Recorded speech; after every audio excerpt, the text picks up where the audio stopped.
आगामी महापालिका निवडणुकांच्या पार्श्वभूमीवर ठाकरे बंधू एकत्र येणार हे निश्चित मानलं जात आहे. उद्धव ठाकरे यांनी गणरायाच्या आगमनाच्या दिवशीच राज ठाकरे यांच्या घरी जात गणरायाचं दर्शन घेतलं.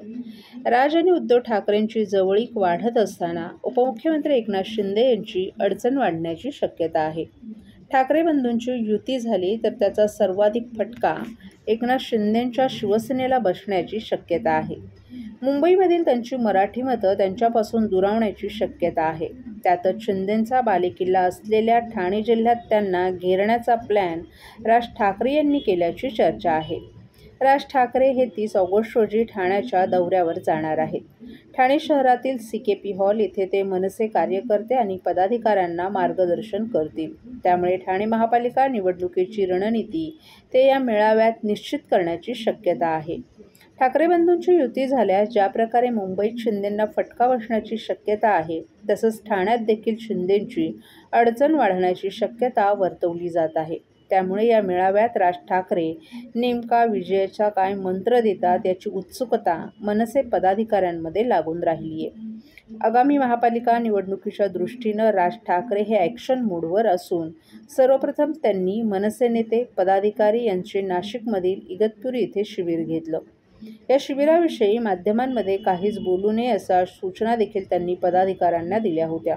त्यानंतर त्यांनी मुंबईत देखील पदाधिकाऱ्यांना सूचना देत आगामी महापालिकेसाठी उद्धव ठाकरेंसोबत युतीचे संकेत दिले होते. आता ते ठाण्यामध्ये शिबिर घेणार आहेत. या शिबिरातून ते ठाणे, कल्याण, डोंबिवली महापालिकेची रणनीती निश्चित करण्याची शक्यता आहे.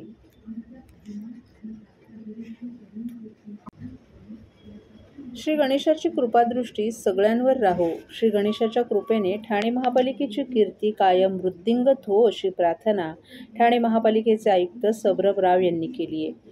ठाणे महापालिका कर्मचारी गणेशोत्सव मंडळाच्या गणेश मूर्तीचं पूजन पालिका आयुक्त राव आणि त्यांच्या पत्नी प्रियंका राव यांनी केलं. राव यांचे सुपुत्र अंजनेय, भाचे अविनाश आणि अनुराग शाह हे देखील या पूजेला उपस्थित होते. ठाणे महापालिका कर्मचारी गणेशोत्सव मंडळाचं यंदाचं हे 43वे वर्ष आहे. मंडळाचे अध्यक्ष असलेल्या महापालिका आयुक्त यांनी गणेशोत्सवाच्या सर्व ठाणेकरांना यावेळी शुभेच्छा दिल्या. यावेळी अतिरिक्त आयुक्त संदीप माळवी, अतिरिक्त आयुक्त प्रशांत रोडे, उपायुक्त जीजी गोदेपुरे, उपायुक्त मिनल पालांडे, मुख्य अग्निशमन अधिकारी गिरीश झळके, आपत्ती व्यवस्थापन अधिकारी यासिन तडवी, मंडळाचे सचिव PH पाटील, कार्यवाहक RK पाटील आदीही उपस्थित होते.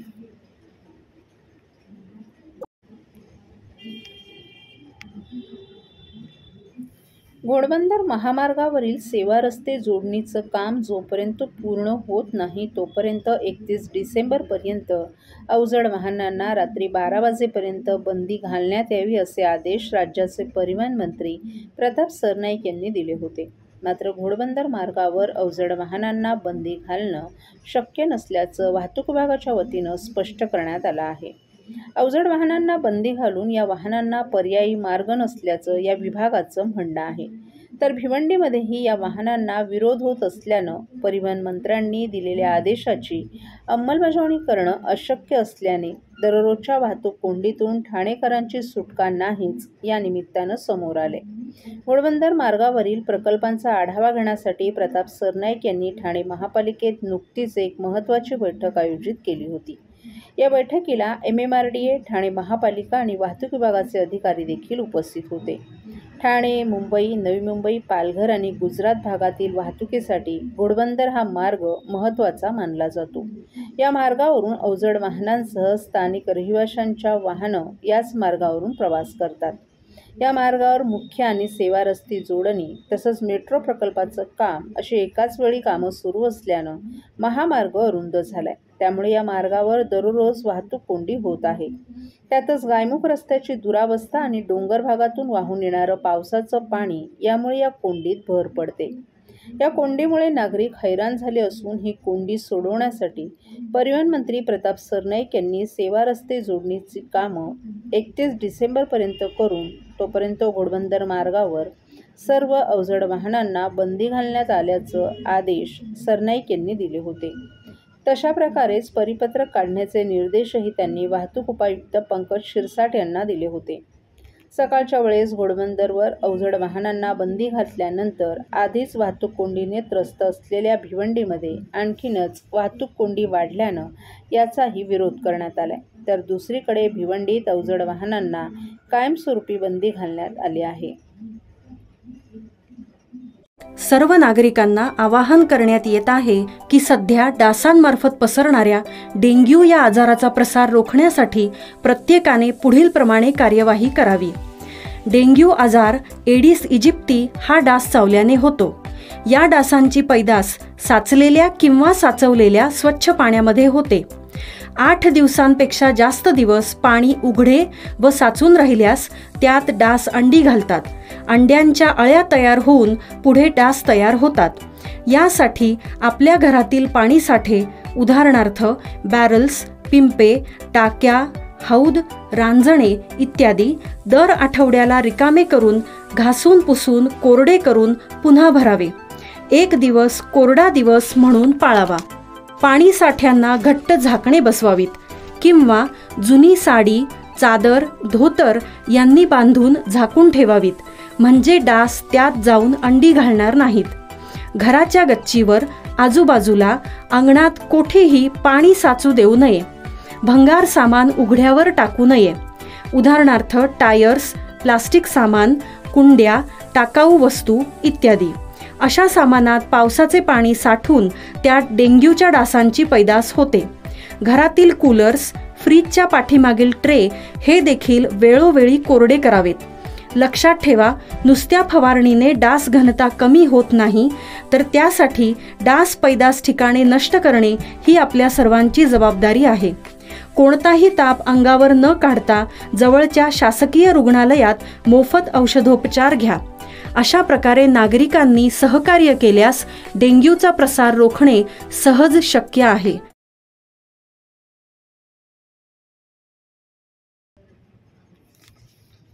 सध्या सगळीकडे गणेशोत्सवाची धूम सुरू असतानाच उपमुख्यमंत्री एकनाथ शिंदे यांच्या संवेदनशील स्वभावाचा प्रत्यय मात्र ठाणेकरांना पुन्हा एकदा अनुभवायला मिळालाय. काल सकाळी किसननगर येथील सार्वजनिक गणेशोत्सव मंडळातील बाप्पांची प्राणप्रतिष्ठापना केल्यानंतर उपमुख्यमंत्री शिंदे हे घरोघरी 1.5 दिवसांच्या गणेशाचं दर्शन घेण्यासाठी शहरात फिरत होते. संध्याकाळी त्यांचा ताफा घोडबंदर रोडवर आला असताना त्यांना एक तरुणाची बाईक घसरून तो रस्त्याच्या कडेला बसलेला दिसून आला. शिंदे यांनी क्षणाचाही विलंब न लावता आपला ताफा थांबवून गाडीतून उतरून या तरुणाची विचारपूस केली. यावेळी या तरुणानं आपली दुचाकी घसरल्यानं आपल्या खांद्याला दुखापत झाल्याचं त्यांना सांगितलं. यावेळी त्यांनी तात्काळ आपल्या ताफ्यातील ॲम्ब्युलन्स पुढे घेत या तरुणाला त्यामध्ये बसवून त्याला तात्काळ घोडबंदर रोडवरील होरायझन प्राईम रुग्णालयात पुढील उपचारासाठी दाखल केलं. तसंच आपल्या ताफ्यातील एक अधिकारी त्याच्या देखरेख करण्यासाठी दिला. घरोघरी आज श्री गणेशाचं आगमन झालं असल्यानं विघ्नहर्ता घरोघरी विराजमान झाल्याची भावना लोकांमध्ये आहे. अशा जखमी तरुणाच्या मदतीला धावून जात उपमुख्यमंत्री एकनाथ शिंदे हे देखील या तरुणासाठी खरे विघ्नहर्ता ठरले आहेत.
आंध्र प्रदेशातून गांजाची तस्करी करणाऱ्या आंतरराज्य टोळीला कल्याण पोलिसांनी केली अटक.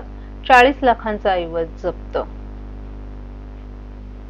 आंध्र प्रदेशातील विशाखापट्टणम इथून गांजा आणून तो महाराष्ट्राच्या विविध भागात तस्करीच्या मार्गाने विकणाऱ्या एका आंतरराज्य टोळीला कल्याण पोलीस उपायुक्तांची विशेष कारवाई पथक आणि खडकपाडा पोलिसांच्या पथकानं संयुक्तपणे अटक केली.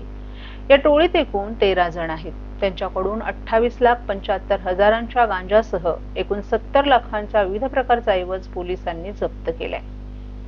मागील 25 दिवसांपासून खडकपाडा पोलीस आणि पोलीस उपायुक्त अतुल झेंडे यांच्या विशेष कारवाई पथक या टोळीचा माग घेत होते. कल्याण, डोंबिवली शहर नशामुक्त करण्याचं जोरदार अभियान गेल्या वर्षीपासून उपायुक्त झेंडे यांनी कल्याण डोंबिवली परिसरात सुरू केले. या कारवाईत गांजा, अंमली पदार्थ तस्करांचे अड्डे नेस्तानाबूत करण्यात आले आहेत. तरीही कल्याण डोंबिवली शहर परिसरात गुप्तपणे गांजाची विक्री होत असल्यानं पोलीस दलात अस्वस्थता होती. या गांजा तस्करीचे मूळ शोधण्याचा प्रयत्न पोलीस पथक करत होते. 2 ऑगस्ट रोजी कल्याण जवळील आंबिवली रेल्वे स्थानक भागात बनेली रस्त्यावर गस्त घालत असताना उपायुक्त झेंडे यांचं विशेष पथक आणि खडकपाडा पोलिसांचं संयुक्त पथक गस्त घालत होतं. यावेळी त्यांना एका वाहनाच्या संशयास्पद हालचाली आढळल्या. पोलिसांनी या वाहनाची झडती घेतली. यामध्ये गांजाचा साठा आढळून आला. या प्रकरणी पोलिसांनी 3 जणांना अटक केली होती. त्यांच्या विरुद्ध खडकपाडा पोलीस ठाण्यात गुन्हाही दाखल करण्यात आला होता. या गुन्ह्याचा तपास करताना आंबिवलीत अटक करण्यात आलेल्या 3 इसमांनी दिलेल्या माहितीच्या आधारे पोलिसांनी बदलापूर, ठाणे, सोलापूर येथून आंध्र प्रदेशातील विशाखापट्टणम पर्यंत तपास केला. या तपासात या शहरांमधील गांजा तस्कर अटक केले. आंध्र प्रदेशातील विशाखापट्टणम शहरातील दुर्गम जंगल भागात गांजाची शेती केली जात होती. या शेतीमधील गांजा महाराष्ट्रात गुप्त मार्गाने तस्कर विक्रीसाठी आणत होते, असं उपायुक्त झेंडे यांनी सांगितलं. विशाखापट्टणम भागातून शहर भागात गांजा आणताना पोलिसांच्या नजरेत येऊ नये म्हणून तस्कर या भागात वॉकीटॉकीचाही वापर करत होते. या 13 तस्करांकडून 28,75,000चा गांजा, रिव्हॉल्व्हर, जिवंत काडतूस, वॉकीटॉकीचे 2 संच, 5 तस्करीसाठी वापरलेली वाहनं आणि रोख रक्कम जप्त करण्यात आली आहे. बाबा शेख, कुफरान शेख, सुनील राठोड, आझाद शेख, शुभ भंडारी, सोनू सय्यद, आसिफ शेख, प्रथमेश नलावडे, रितेश गायकवाड, अंबादास खामकर, आकाश भिताडे, योगेश जाधव अशी अटक केलेल्या आरोपींची नावं आहेत.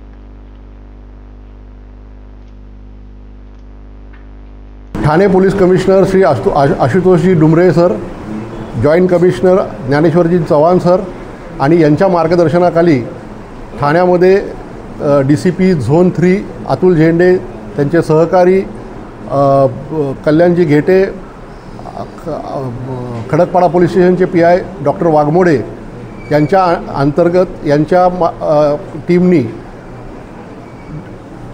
ठाणे शहर, सोलापूर शहर, पुणे शहर, मुंबई शहर या सर्व ठिकाणी विशाखापट्टणम येथील जंगलामधून गांजा आणून इथे डिस्ट्रीब्युशन करतात आणि हे डिस्ट्रीब्युशन करण्याचं जे चॅनल आहे हे पूर्ण चॅनल आम्ही ताब्यात घेतलेलं आहे. एकंदरीत 13 आरोपींना आम्ही ताब्यात घेतलेला आहे आणि त्यातल्या 4 आरोपींना आम्ही वायझॅक इथली जंगलातून ताब्यात घेतलेला आहे. आमच्या टीमनी तिथे जाऊन 1800 किलोमीटर इथून जाऊन तिथल्या जंगलामध्ये जाऊन ही जे जंगलामध्ये कम्युनिकेशनचं साधनं नाही, तिथं रेंज नाही, तर ही टोळी जी आहे ही टोळी तिथे वॉकीटॉकीचा वापर करत होती. कोणी त्यांच्यावरती हल्ला केला तर त्यांना डिफेंड करण्यासाठी त्यांच्याकडे पिस्टल आहेत, त्याच्यात काडतूस आहेत, गाड्या आहेत. अशी सुसज्ज जी टोळी आहे ही आमच्या इथले जे आमची जी टीम गेलेली होती, आमच्या 4 टीम होत्या, त्या 4 टीमनी एकाने सोलापूरमध्ये, एकाने अकलूजमध्ये, एकाने विशाखापट्टणममध्ये, काही लोकांनी इथे ठाण्यामध्ये, कल्याणमध्ये अतिशय चांगल्या प्रकारे काम करून 13 आरोपी अटक केलेत आणि जवळजवळ 70 लाखाचा माल आम्ही जप्त केलेला आहे. त्यामध्ये 115 किलोग्रॅम गांजा आणि वॉकीटॉकी सेट, पिस्टल, त्याचबरोबर गाड्या, हे एवढा मुद्देमाल आम्ही जप्त केलेला आहे. त्यामध्ये लोकल जे चॅनल आहेत त्यांचे चॅनल जे आहेत त्यांचे की मुंब्रा आहे, बदलापूर आहे, अंबरनाथ आहे, कल्याण आहे, शिळफाटा आहे, या ठिकाणी विकणारे जे त्यांचे रिटेलर्स आहेत यांनाही आम्ही अटक केलेलं आहे. असं एकंदरीत 13 आरोपींना आम्ही अटक केलेलं आहे आणि माननीय CP साहेबांच्या मार्गदर्शनाखाली ठाणे पोलिसांनी अतिशय सुंदर कामगिरी केलेली आहे.